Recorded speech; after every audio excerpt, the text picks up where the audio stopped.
What's up? Happy Monday, y'all.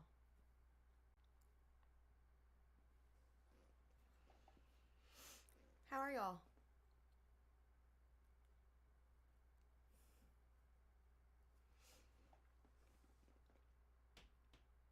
Love my braid, thank you.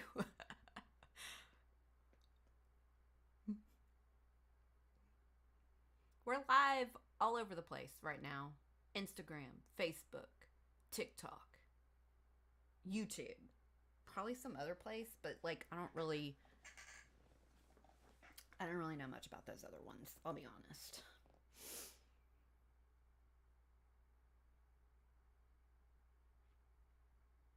What do y'all have going on today? I don't have much. It's a very, well, I shouldn't say that. This afternoon will be busy for me. It was a very easy morning. It's a holiday here in Canada. Christine, what holiday is that? It's nothing today here in Texas. It's just today. For some, it's the first day of summer. Well, like the first I guess like start week like first week start of summer because a lot of folks graduated over the weekend. We had college graduations, high school graduations. I still think that so like the big I still think that there are still some schools in my area that still have school this week. It's Victoria Day, civic holiday. Okay, so we have one coming up next Monday, actually, Memorial Day. I may not go live just because usually I hope to be at a pool on Mondays, but on Memorial Day. But we'll have a day off next week for something probably similar. And long weekends are hard when you have an eating disorder. You're very right, Christine. For anybody new here, just joining us for the first time, I am Dr. Stephanie Waite. I'm a licensed professional counselor, certified eating disorder specialist. I've been a therapist for forever. And I go live on Mondays and we hang out and eat. I have my pizza here. I talk too much, so I don't usually do a lot of eating. But anyway, what's up? I answer questions about eating disorder recovery, mental health. I'm kind of here to just support y'all and we eat and hang out together. So yeah, that's what we're doing. Yeah, Victoria Day sounds similar to Memorial Day. Forever is a long time. Forever is a long time. That's how long I've been a therapist, I feel like. Forever. I literally have done nothing else in my life. I want to address your comment, Christine, about long weekends feeling tough with an eating disorder, and I hear that a lot.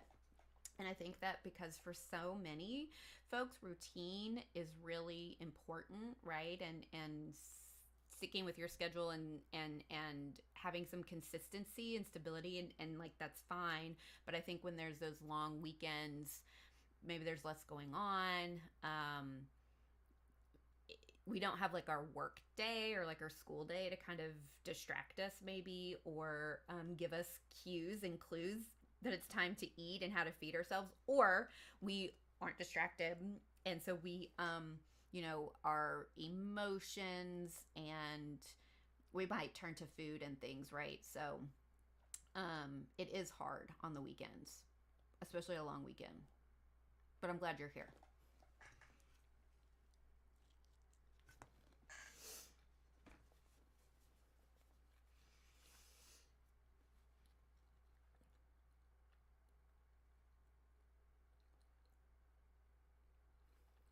Mm-hmm. So Canada Day is July 1st. That's good to know, Christine. I will try to remember that. July 1st is Canada Day. July 4th is Independence Day here in America. And July 5th is my wedding anniversary. It should be a national. I'm just kidding. Hey. Hey, Kaden. 2.0, welcome. Do y'all have them okay, Christine, so on your July 1st, Canada Day, do y'all do a lot of fireworks and stuff?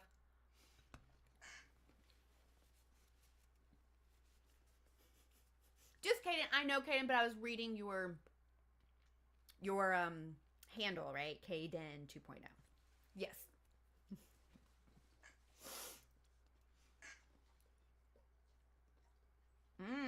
French toast with leftover French baguette. That sounds good. We'll keep trying some. I'm here too, eating my leftover pizza from the weekend.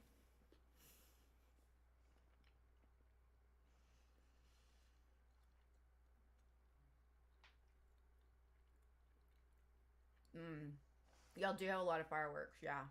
We do too. It's Canada's birthday. Okay, well, I mean, I guess Independence Day, right, is well, actually, that is not America's birthday.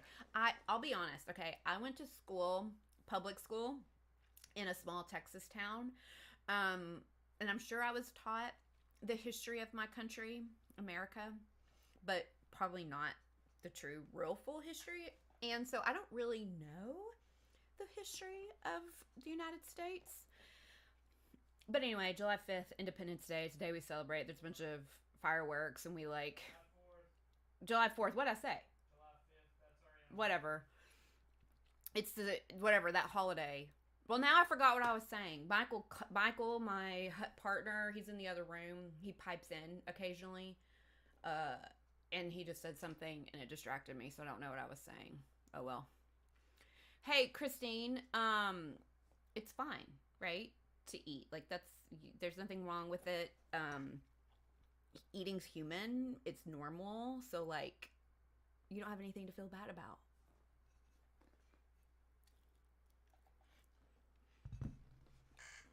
You want to come to Texas?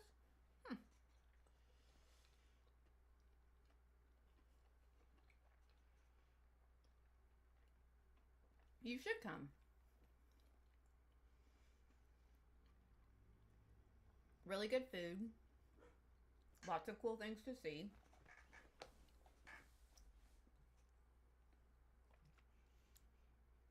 You're leaving Texas, Kaden? I'm hearing lots of people tell me that, Kaden, that they're leaving Texas. We've certainly talked about other places, right, that are interesting to consider living. Our country has great places to visit and go. Texas is its own unique place, isn't it? I think that sometimes these stereotypes of Texas are true, but not all the time. Hi, Amy. Eva03, welcome. Stressful power outage at work. So I used to work that is very stressful. And I'm relating by telling you a story. If you were here, I would want to hear more about that. But we're online. And so I used to work for the insurance company, a insurance company, I should say, doing like utilization review. And I worked from home, and it was like a really, like, it's an online job, right? Like, you're on the computer, on the phone, like, you're doing stuff online all day. And so we would have power outages or internet outages. The summertime's really bad because, like, kids are at home and they're just sucking up all the internet from my neighborhood, right? So, like, there would be like internet outages or power outages, and it makes work very, very, very stressful and very, very hard. So I'm relating to that. And sometimes I'd be like, why am I working? Just send me home. And they like, I mean, I am home, but like, let me just be done. But no, I'd have to just sit for the 8 hours and fight with the power. So I hope that got itself worked out for you.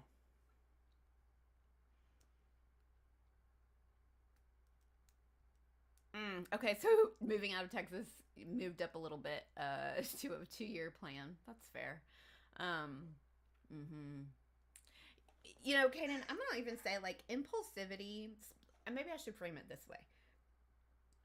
Spontaneity isn't a bad thing, right? Like, we can be spontaneous, and I think that it could even seem a little spontaneous, right? To think, I'm going to move or I'm going to relocate and go somewhere else. But sometimes that can be like good for us, right? To have some like spontaneity and kind of putting ourselves out of our comfort zone, I'm a big fan of moving. I had to move away from Texas and go live elsewhere for a little bit, and then when I came back, had to live in other places of the state. Just like I just am a big fan of. There's a lot out there, right? So experience all that you can.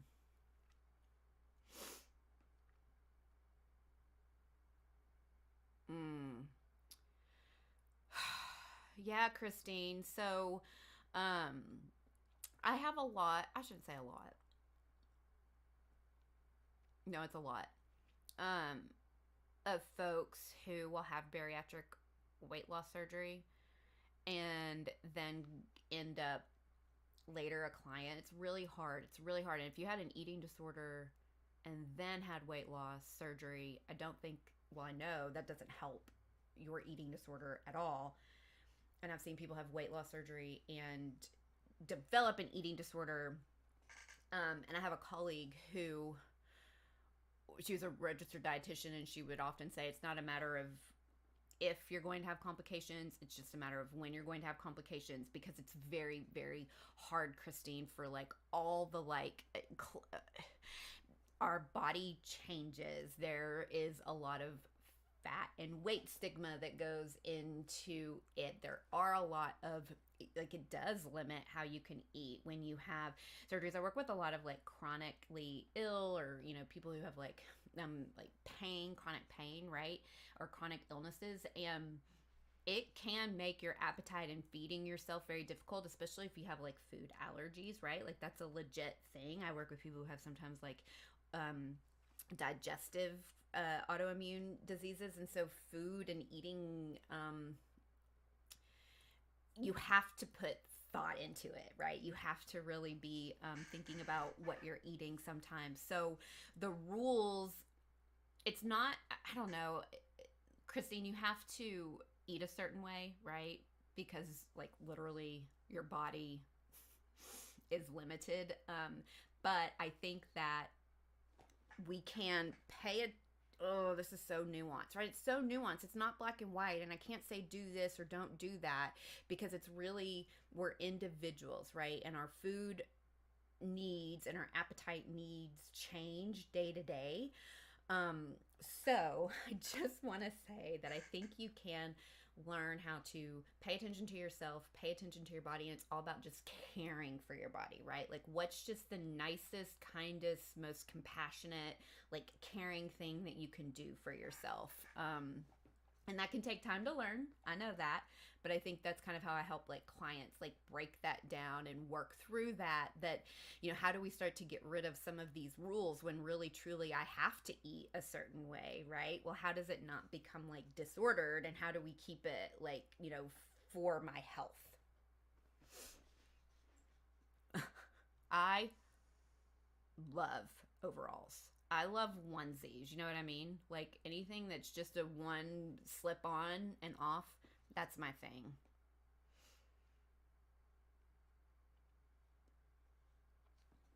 I got a comment here on Instagram. Let's see. You're an engineer assistant.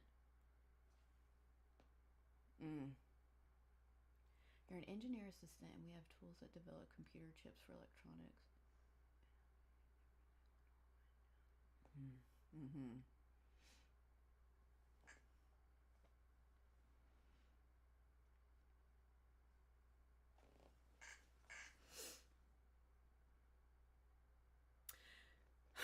Because Christine, I think it's hard to treat. It's not hard to treat. You can be treated. I think what happens in eating disorder treatment places is there's a lot of like programming that happens, right? And so they have to follow their program, which is like a guide, right? That says like, you do these things and you accomplish these goals and you achieve these outcomes, and then you can like move on or move forward, right? And so when you're in treatment, I think historically treatment has been a lot of like, no rules, eat anything and everything, right? And that just can't be true, I think, when you have like some of these things, like if you like with bariatric treatment. So I think it can be hard to You know what would be nice, Christine, if we had programs that were specific, or programs that had like a track for that. I do want to encourage you maybe to think about finding like an eating disorder therapist outpatient, and even there are therapists who specialize in bariatric weight loss, helping support you. Yeah. Those skills, right, that we learn for all kinds of things. Like, that's what I was telling I did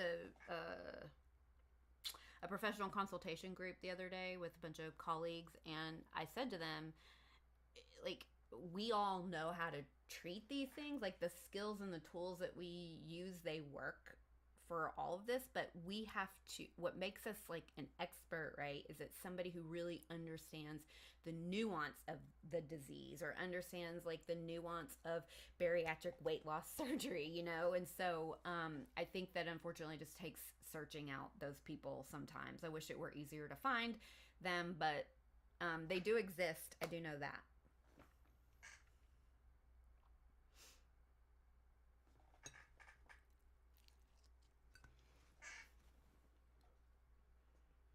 Mm-hmm. Yes, being a vegan in treatment, I don't even know. I mean, would they even allow you? I've heard some programs won't accept vegans because it's so nuanced, and it's so individually like specific for you, but it's also such a thing with like the disease that it can be triggered, or can be competitive, and can be influenced by others in treatment. I worked in a treatment program. I helped start a treatment program. So like they do wonderful things. Here's the thing, y'all. Mental health and recovery doesn't just happen in treatment, right? Like, it is a long time. Taking care of your mental health and managing, a condition, it may be an everyday thing for the rest of your life. It doesn't mean that has to be hard. It doesn't mean it has to be complicated. It doesn't mean that it has to be time consuming. It just means that, yeah, you can go to treatment and get some support, right? And get some tools and get to a place to come out. But I always tell people the real work is really done outpatient, when you're in your life, living your life.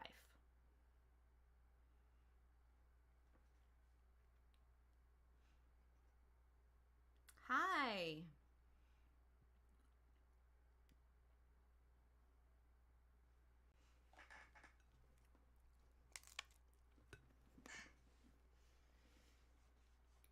Mm.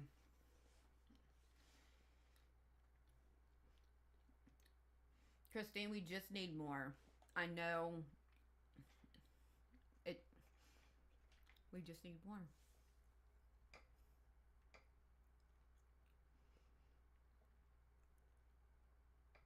Mm-hmm.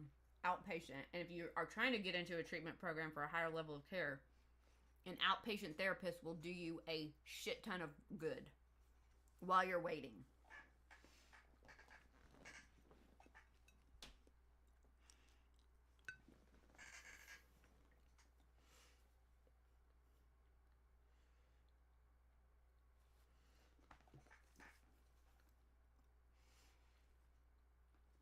And if you still can't get any help, you still don't, you still can't find the support that you need. Excuse me, I'm trying to finish my lunch. That's why I created the Recovery Academy, was to give y'all information and tools to help you manage sometimes these symptoms, or these thoughts, or these urges, or these desires. How do you not push yourself while working out? How do you deal with your emotions instead of food behaviors? How do you manage anxiety? How do you manage just urges to like purge or binge or restrict or whatever? So I talk about all of those things in the Recovery Academy, and give y'all like a course with journals and tools, and all the things to help this stuff kind of stick. And right now, because it's May and it's Mental Health Awareness Month, and it's my birthday, and it's the best month of the year, you can get every course half off with the code MHmonth.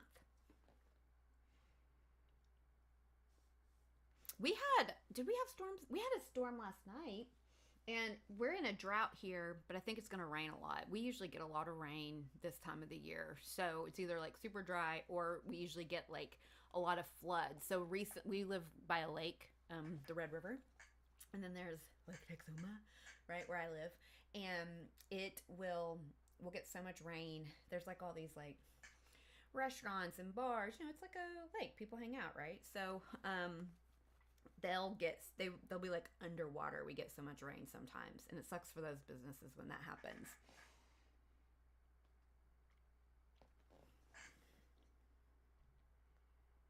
Who does that, Kaden? The outpatient meal support break. Who does that? Is it in person?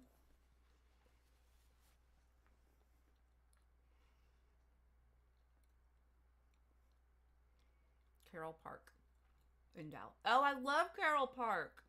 I do love her. I was able to attend. She did this amazing weekend retreat for therapists. It's where I met that bariatric weight loss dietitian I was telling you about. She was at this retreat. So many wonderful colleagues, and Carol led it. It was great. So she's wonderful. Thrive. I need to add them to my list. I'm glad you mentioned them, Kaden. Thank you for being here and telling me about them.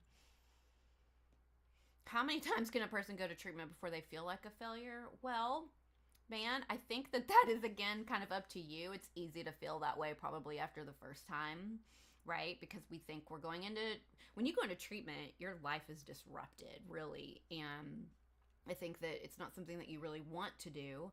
So you go and have hopes that it's going to do something great. Sometimes it does.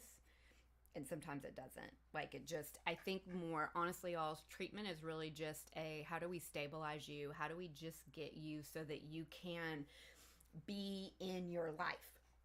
That doesn't mean you're not struggling, right? It doesn't mean that there's not behaviors and urges and like all kinds of like fucked up thinking and fucked up emotions happening. It just means that like you can be in your home doing your job. That doesn't mean you're doing those things well when you're outpatient. It just means that you're doing those things, right? So treatment isn't about failing or passing, really. There's not like a grade. It really is just a place for you to go, remove yourself from your life, your triggers, your traumas, your stressors, right? And just get really focused, dedicated. Like, it's just what you're focusing on for a period of time, right? So I think that people can go to treatment as many times as they need to, honestly. Like, I just think that relapse is hard, right? It just is, because life is hard. Like, we just get overwhelmed, things come up, and we get triggered, and our brain just wants to go back to old things. So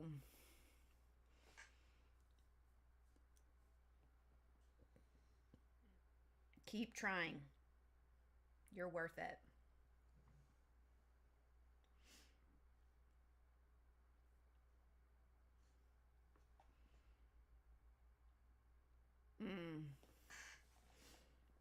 Lots of y'all are sharing on some of these other platforms, Christine. They've been to treatment more than once, It just,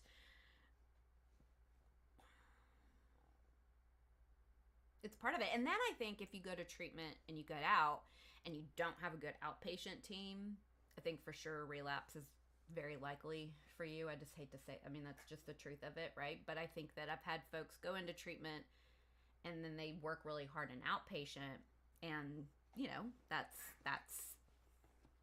right. They feel like they're in a good place. So it really is, again, the outpatient work is where the work is done.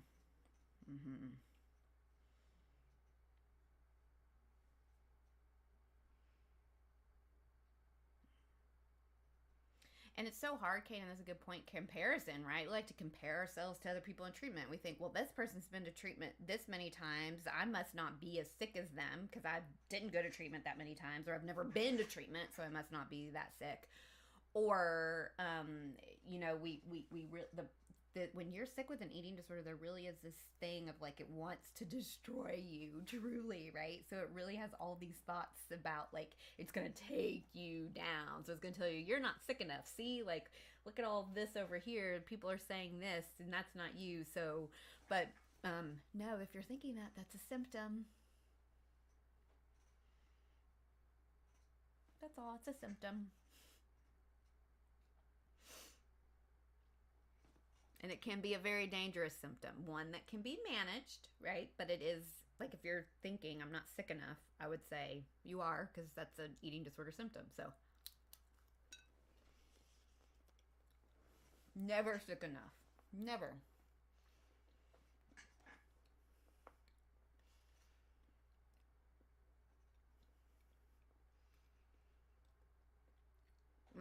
I just need to be sick, period, right? Like I just don't feel well, period. But y'all, like, it's bad for eating disorders, but our medical system needs work. It really is hard. I'm thinking about clients who have like, or people I've worked with that have had like chronic issues going on with their health and their bodies, and how hard they've had to fight with doctors and advocate with doctors to get them, looked at and treated. And it's just unfortunately where we're at with healthcare, that we're having to really, really fight to get care, to really get treatment for things, and it's not right. So it just is something that it's worth fighting for. So like keep fighting, keep trying to get help. You're worth it.